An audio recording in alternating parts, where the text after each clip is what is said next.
En er is iemand bij ons aangeschoven in de studio. Savannah, goedenavond. Ja. Goedenacht. Nou, vertel, jij maakt muziek. Wat voor muziek maak je onder andere? Ik maak vooral popmuziek. Popmuziek? Ja, popmuziek. En wat voor stijl popmuziek?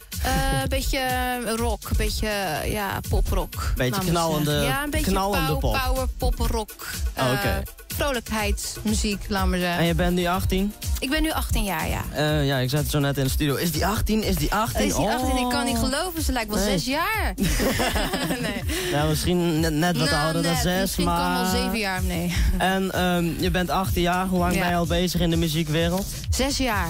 6 jaar? Ja, 6 jaar. Dat is best wel lang. Ja. Zolang ben jij een radio. Ja. Ik wel. Ja, ik kom van een lange weg. Ja. Dat kan ik je wel vertellen. Maar ik sta sinds 3 weken op nummer 1 in de Kids Top 20.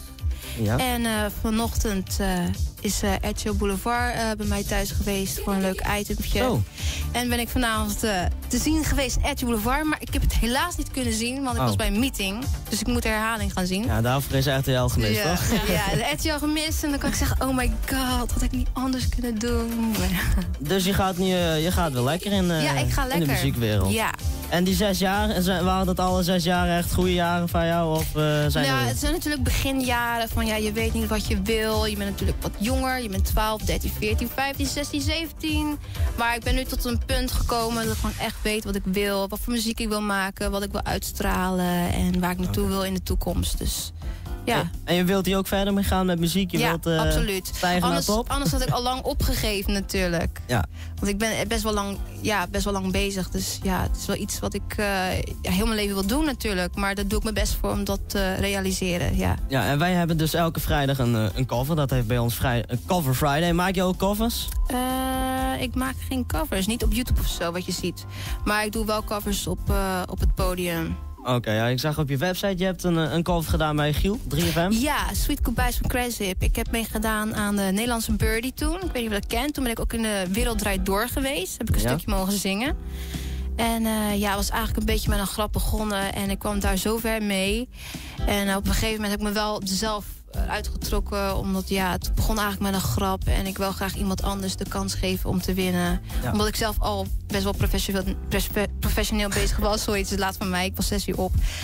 En allemaal leuke dingen gedaan. Dus, En je hebt, dus op podiums doe je wel covers. En welke cover is dan echt het leukste waarvan je denkt, wow, die is vet. Die wil ik toch een keer doen. Call Me Maybe. En ik zit te verzinnen om iets van Kelly Clarkson, Taylor Swift te doen. En ik vind Katy Perry ook gaaf.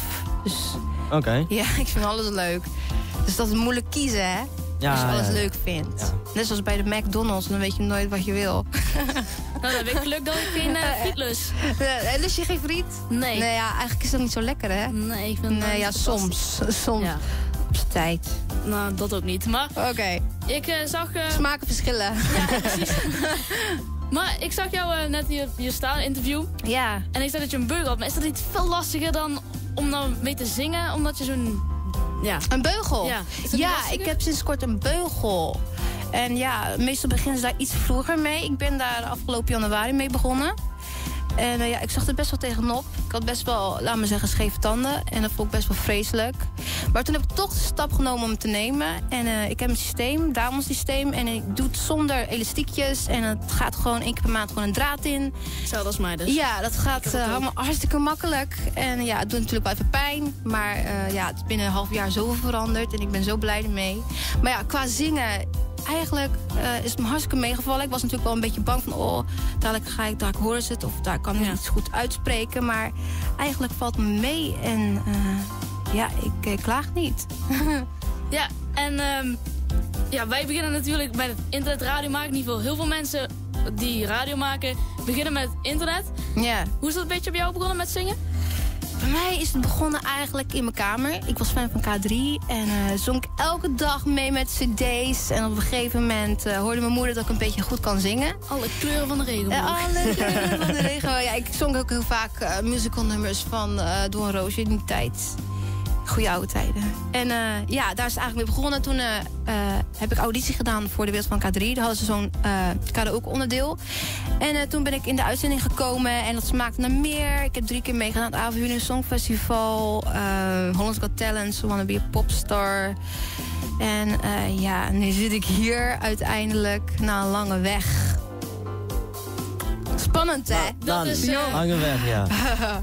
Ja, letterlijk. Van Rotterdam naar Friesland. Dat is een lange weg. Dat is inderdaad echt een lange weg. Ja, maar ik was hier in de buurt, dus waarom niet? Nog langer dan van Brabant naar Friesland. Ja, dat is een uurtje maar. Wat zeg je? Je was in Groningen, stond op Twitter. Ja, ik was in Groningen voor een meeting.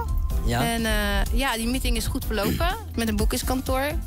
En ja, ik ben echt blij. Ja? Ja, sorry, echt waar. Ja, want ja, meestal gebeurt dat als je natuurlijk met een X-Factor meedoet of met The Voice. Maar ja, ik doe het alleen en op eigen kracht.